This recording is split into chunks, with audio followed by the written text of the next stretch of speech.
وإذ قال لقمان لابنه وهو يعظه يا بني لا تشرك بالله إن الشرك لظلم عظيم وإذ قال لقمان لابنه وهو يعظه يا بني لا تشرك بالله إن الشرك لظلم عظيم.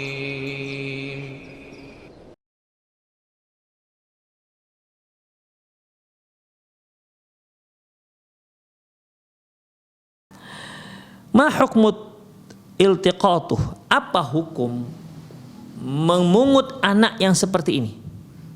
Apa hukum memungut anak yang terlantar seperti ini? Tidak ada yang menafkahi dia, ya, nggak tahu siapa ibunya, siapa ayahnya, apakah dibuang atau bagaimana dia, nggak diketahui.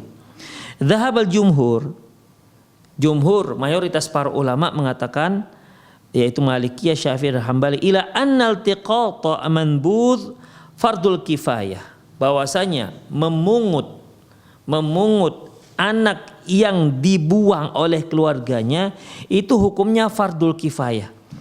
Illa idza khafa halakuhu fa fardu ain, kecuali kalau dikhawatirkan dia akan meninggal dunia. Ya mungkin karena sudah lama, ya seperti anak bayi dibuang oleh ibunya yang tak bertanggung jawab dan yang tak punya perasaan tersebut, dibuangnya anaknya ke tong sampah, sudah mulai membiru itu anak, ya maka nggak bisa kita musyawarah, siapa kira-kira yang mau mengambil ya, siapa ya kira, nggak bisa lagi ikhwah, berdosa itu semua. Ya kalau dia masih sehat, alhamdulillah masih bisa bertahan, bolehlah adanya musyawarah siapa ini, artinya siapa yang mau mengambil dia sebagai anak, siapa yang mau merawat dia. Demikian. Tapi kalau dia sudah mau hampir menjelang kematian atau mau tewas, karena sudah membiru badannya si anak, membiru bibirnya, lantas masih ada musyawarah, na'udzubillah min dzalik. Kalau meninggal dia tuh berdosa semua orang yang ada di situ. Makanya ikhwah rahimanallahu wa iyyakum, ya dalam masalah ini hukum asalnya fardu kifayah. Jika ada satu orang yang merawat dia, ya dan memungut dia sebagai dibawanya ke rumah untuk dijadikan sebagai seorang anak misalnya, atau diselamatkan nyawanya, maka ya yang lain terbebas dari hukum. Wa qala Sarakhsi rahimahullah mudayyi'uhu athimun, kata Sarakhsi rahimahullah, orang yang telah menterlantarkan itu anak itu dosa. Itu bukan sekadar dosa, dosa besar. Kalau sampai dia meninggal sementara belum ada orang yang memungutnya, maka sama artinya itu orang tua pembunuh namanya, membunuh anak sendiri, membunuh darah daging sendiri. Syukur-syukur ada yang mau mengambilnya, syukur-syukur ada yang mau merawatnya. Wa muharrizuhu ghanimun lima fi ihrazihi min ihya'in nafs fa innahu ala syarafil halak wa ihya'ul hayy bidaf'is sababil halak anhu. Adapun orang yang memungutnya, dia mendapatkan pahala yang sangat besar karena dia telah menyelamatkan nyawa, yang hampir hilang. Ya, itu anak bayi kalau dibiarkan berjam-jam bisa meninggal dunia. Menyelamatkan nyawa yang hampir hilang, menyelamatkan seorang yang hampir tewas, anak bayi yang hampir tewas. Dan menghidupkan dia ataupun memungut dia sehingga dia hidup, ya, dengan bidafi sababil halak anhu, dengan menghilangkan semua sebab-sebab yang dapat menyebabkan dia menyebabkan dia meninggal dunia. Demikian ikhwah. Ya misalnya si anak dia dapati masya Allah di tong sampah misalnya, atau seorang anak kecil 3 tahun duduk di trotoar begitu sendiri, tanya, nak kamu kenapa, mana orang tua, dia nggak tahu, nggak ada. Orang tuamu mana, tadi ditinggalkan saya di sini tadi pagi, sekarang sudah sore, sudah mau malam, nggak tahu tuh orang tua kemana. Demikian tuh anak sudah menggigil misalnya, atau pas hujan-hujanan. Maka ikhwah, kalau tuh anak sampai meninggal dunia, tidak ada seorang pun yang ada di sekitarnya itu yang yang peduli dengan tuh anak tuh berdosa semua yang ada di situ yang melihat itu. Berdosa. Tidak ada seorang pun yang mau menolong dia. Berdosa. Demikian. Lebih berdosa lagi itu orang tuanya yang meninggalkan anaknya sendirian tanpa ada yang merawat. Demikian ikhwan rahimani Allahu wa iyyakum. Jadi kalau ada orang menyelamatkan si anak terbebas dari keterlantaran, kemudian menyelamatkan nyawanya ya dikarenakan ya namanya alam ikhwan, namanya cuaca ya, maka orang ini mendapatkan pahala yang luar biasa karena dia telah menyelamatkan nyawa seorang anak manusia. Ya diselamatkannya, diambilnya, kemudian dipungutnya, kemudian diberinya makan. Ya sekedar dipungut saja kemudian nggak dikasih makan ya meninggal juga. Ya, sekedar dipungut udah selesai. Ya tentunya fungsi kita pungut itu yaitu apa yang akan menyebabkan si anak ini tewas ya kita hindari itu semua, kita tepis itu semua dengan cara bagaimana? Misalnya dia kedinginan tuh, sudah membiru bibirnya, buka bajunya, ganti dengan baju yang bagus. Demikian dengan baju yang kering. Lapar dia, lapar sudah menggigil dia karena kelaparan, kasih dia makan. Jadi bukan sekedar dipungut kemudian dibiarkan aja, ya tetap matilah dia nanti. Demikian ikhwah ya. Qala ta'ala wa man ahyaha faka'annama ahyan nasa jami'a. Al-Maidah 32. Barang siapa yang menyelamatkan nyawa seorang anak Adam, maka dia berarti sama seperti telah menyelamatkan seluruh umat manusia.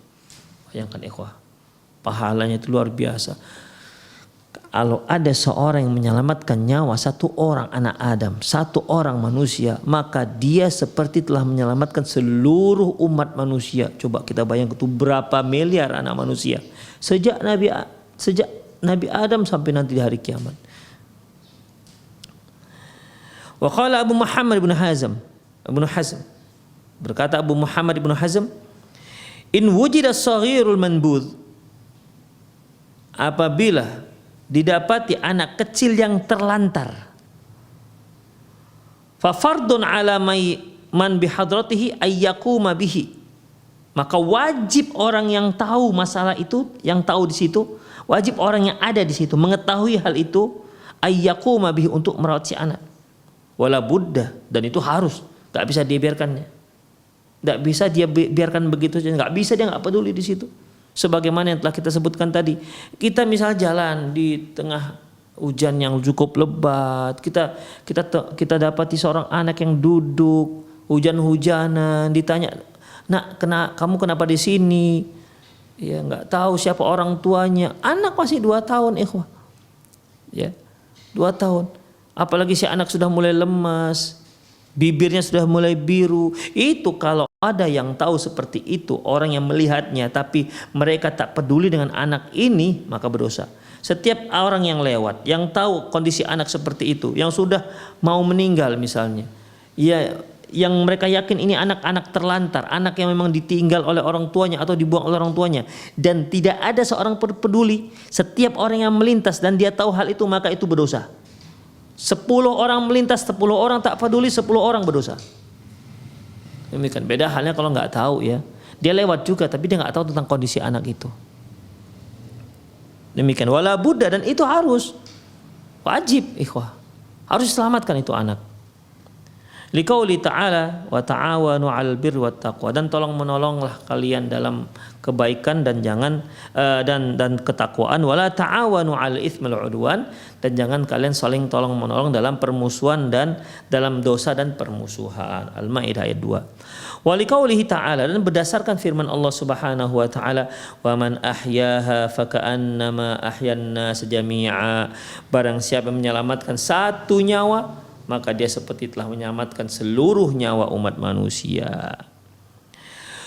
Wala ithma 'azzamu min ithmi man adha'a nismata mauludin, man adha'a nismata mauludah al-isam saghirah la dzamba laha hatta tamutu jau'an au baradan au ta'kulul kilab. Apa ada dosa yang lebih besar lagi daripada dosa seorang yang menyia-nyiakan anak kecil dan dia dari keluarga Islam? Tidak ada dosa yang belum berdosa menyia-nyiakan anak kecil yang belum berdosa sampai dia mati kelaparan atau mati kedinginan atau mati karena dimakan anjing. Apa ada orang yang lebih besar dosanya ketimbang dosa seperti ini? Ini zalim ikhwah. Ya. Wa huwa qatil nafs amdan bila syakin. Tidak diragukan lagi bahwasanya orang yang melakukan perbuatan ini itu sama posisi dia seperti orang yang membunuh orang lain dengan cara sengaja. Sama seperti orang yang menikam orang lain sampai mati. Membunuh orang lain dengan sengaja. Sama ikhwah. Jadi kalau ada orang tua lahir anak kemudian dia buang, matilah itu anak. Itu berarti anak si orang tua dosanya dosa sama seperti membunuh manusia, membunuh seorang mukmin dengan sengaja. Allah Subhanahu wa taala firman, "Wa may yaqtul mu'mina muta'ammidan fajazaohu jahannam khalidina fiha." Barang siapa yang membunuh seorang mukmin dengan sengaja, maka balasannya adalah neraka jahanam dan kekal selama-lamanya. Demikian ikhwah. Ya. Dan orang tua, seorang ibu yang melakukan hal seperti itu terhadap anaknya sampai anaknya mati, maka dia dosanya seperti membunuh orang mukmin dengan sengaja. Dan ganjaran dia adalah neraka jahanam, khalidan fiha, dan dia kekal di sana. Wa qad shahha an Rasulillah sallallahu alaihi wasallam man la yarhamun nas la yurham. Barang siapa, sebagaimana sabda Rasulullah sallallahu alaihi wasallam yang sahih, barang siapa yang tidak menyayangi manusia, maka dia tidak akan disayangi. Rasulullah sallallahu alaihi wasallam juga bersabda, irhamu man fil ard yarhamukum man fil bis sama. Sayangilah orang yang ada di muka bumi, maka kalian akan disayangi oleh zat yang ada di atas langit. Kalian akan disayangi oleh Allah Subhanahu wa taala. Kalian akan disayangi oleh para malaikat. Semua penduduk langit akan menyayangi kalian kalau kalian sayang terhadap penduduk bumi. Demikian ikhwah rahimani Allah wa iyyakum.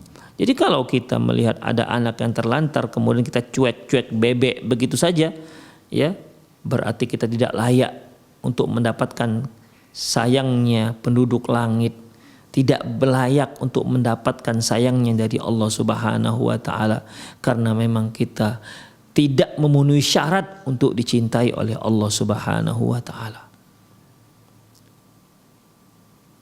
Ya, kalau ada orang yang berlaku seperti ini, mereka yang bersikap seperti ini, itu kan hatinya orang memang nggak punya hati. Ya. Sanggup dia hanya melihat, sambil lewat melihat begitu saja si anak sudah membiru, ya, atau menangis-nangis, dia lewat, oh anak nangis, gitu aja, terus dia lewat. Ikhwah rahimani Allah wa iyyakum. Ya, minimal kalau dia tidak punya apa-apa untuk si anak ini, minimal anak itu dia selamatkan, atau minimal dia bawalah ke kantor polisi, nanti polisi lah yang menyelesaikan berikutnya. Demikian. Tapi kalau tidak peduli dengan anak ini, naudzubillah min dzalik, ini betul-betul hatinya sudah keras. Man la yarhamun nas la yurham. Barang siapa yang tidak menyayangi manusia, maka dia tidak akan disayangi oleh Allah Subhanahu wa taala. Wa qala Ibnu Qudamah, berkata Ibnu Qudamah dalam kitab Mughni, iltiqatuhu wajibun. Kata Ibnu Qudamah, memungut anak seperti ini, ya, memungut anak seperti ini itu hukumnya wajib. Liqauli ta'ala, berdasarkan firman Allah Ta'ala, wa ta'awanu 'alal birri wat taqwa. Saling tolong menolonglah kalian pada kebaikan dan ketakwaan. Wali anna fi ihya'un nafsihi. Karena dengan memungutnya itu berarti dia sedang menyelamatkan nyawa seseorang. Wa kana wajiban, dan itu hukumnya wajib, ka it'amihi, seperti memberi dia makan. Idza tarra, jika memang dia harus makan. Wa in ja'ahu min anil gharq, dan sama juga seperti menyelamatkannya dari al-gharq. Gharq itu tenggelam. Demikian. Ya, jadi kalau artinya ikhwah, kalau kita lihat ada anak yang mau tenggelam, kita tahu dan kita bisa menyelamatkan dia. Tapi kita tenang-tenang aja. Enggak ada punya hati untuk tergerak, hati kita tidak ada untuk menyelamatkan dia, berdosa. Beda halnya kalau memang kita lihat ada ini anak mau tenggelam, dia sudah tolong, kita mau bantu tapi kita nggak pandai berenang. Nah itu nggak boleh dia ambil asal tolong. Seharusnya yang meninggal hanya satu orang, gara-gara yang menolong dia lompat tanpa perhitungan bahwasanya dia juga tidak bisa berenang, bisa-bisa jadi 2 nyawa yang tewas. Makanya yang dimaksud di sini adalah apabila kita melihat seorang yang hanyut, sudah minta tolong, kita bisa berenang, kita bisa kita bisa menyelamatkan dia, tapi kita diam saja, cuek saja, tak peduli. Oh, berdosa itu, ikhwah. Ya, orang ini telah melakukan dosa besar karena ketidakpeduliannya. Demikianlah ikhwah rahimanallah wa iyyakum. Itulah hukum ya memungut anak dalam kondisi seperti itu.